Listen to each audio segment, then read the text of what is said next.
حضرت عمر رضی اللہ تعالی عنہ تشریف فرما تھے اپنے دربار میں، تو ایک صاحب آئے اور کہا یا عمر لا تنسا موتک، عمر اپنی موت کو نہیں بھولنا۔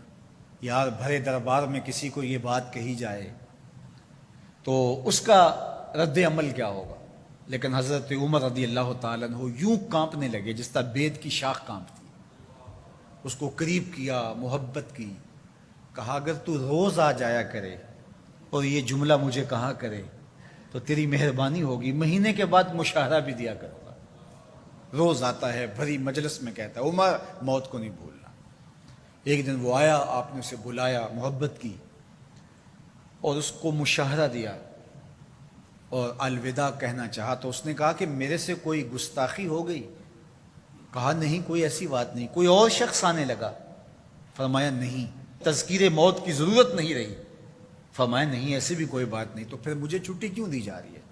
تو حضرت عمر رضی اللہ تعالیٰ عنہ رو پڑے، داڑھی پہ ہاتھ رکھا، ایک بال الگ کیا، کہا یہ دیکھ میری داڑھی میں سفید بال آ گیا، اب تیرے آنے کی ضرورت نہیں ہے، یہ بال ہی مجھے موت یاد کرواتا رہے۔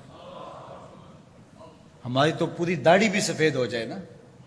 میاں صاحب بولے ہڈیاں کمبن گوڈے کھڑکن تے اڑ گیا لک تیرا، ہڈیاں کمبن گوڈے کھڑکن تے اڑ گیا لک تیرا، اجے بھی بدیوں باز نہ آئیں جیو مرد دلیرا، فما اصبرہم علی النار۔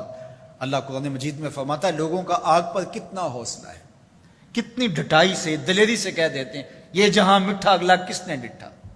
جب ہم کسی کے جنازے کو کندھا دیتے تو ہم سمجھتے ہیں اسی کے جنازے کو کندھا دیا، یہ نہیں سوچتے کہ یہ وقت ہمارے اوپر بھی آنے والا ہے۔ خیر کن ہے فلاں و غنیمت شمار عمر، زاں کے بیشتر بانگ برآیت کہ فلاں نماز۔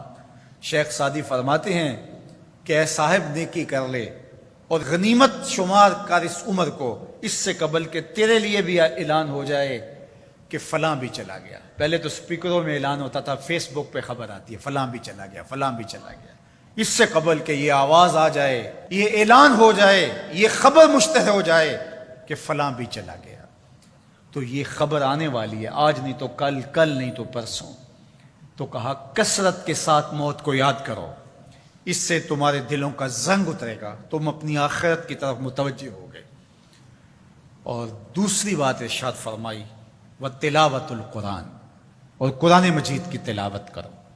قرآن مجید کی تلاوت اگر تمہاری زندگی کا معمول بن گیا تو تلاوت ایسا نور ہے جو دلوں کے زنگ اتار دیتا ہے اور اللہ کی معرفت کا رنگ چڑھا دیتا ہے۔ اس لیے دو چیزیں دلوں کے زنگ اتارتی ہیں، ایک کثرت کے ساتھ موت کو یاد، اس کے لیے کوئی نصاب نہیں پڑھنا پڑتا، کسی کے پاس جا کے بیٹھنا نہیں پڑتا، یہ خاموش مبلغ ہے، اس مبلغ کو سننے کے لیے سفر کر کے نہیں جانا پڑتا، اس کو کسی ٹیپ ریکارڈر کے اندر محفوظ کر کے کان کے ساتھ نہیں لگانا پڑتا، کوئی بٹن آن نہیں کرنا پڑتا، اب لائٹ ہے اب سن سکوں گا، اب لائٹ چلی گئی اب نہیں سن سکوں گا، اس کے لیے کوئی وقت متعین اور مقرر نہیں ہے۔ یہ ایسا مبلغ ہے، یہ خاموش واعظ ہے، جب چاہو اس کو سن سکتے ہو۔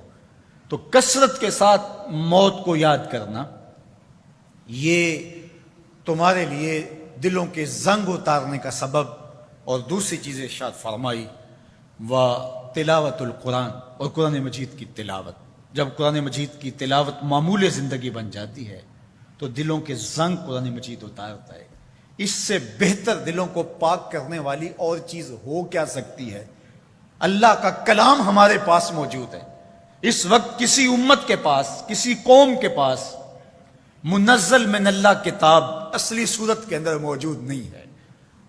تحریف راپ آ گئی، لوگوں نے کتابوں کے اندر اپنی خواہشات کو شامل کر دیا، مشکل چیزیں نکال دی، ان کے اندر بہت گڑبڑ کر دی، لیکن قرآن مجید کسی زیر اور زبر کے تغیر کے بغیر صدیوں قبل جو سینہ محمد صلی اللہ علیہ وسلم پہ نازل ہوئی تھی آج بھی اسی طرح موجود ہے۔ ایک زیر اور زبر کا فرق بھی نہیں ہے۔ یہ ایک یقین ہمارے ساتھ جڑا ہوا ہوتا ہے کہ یہ ہمارے رب کا کلام ہے، یہ ہمارے محبوب کریم کے سینہ انور پہ اترا تھا، یہ اس کتاب کا اعزاز ہے۔ تو کہا کہ اس کتاب کی کثرت کے ساتھ تلاوت کرو، تمہارے دلوں کا زنگ اتر جائے گا اور اللہ تعالیٰ جل شانہ کی معرفت کا رنگ تمہیں نصیب ہوگا۔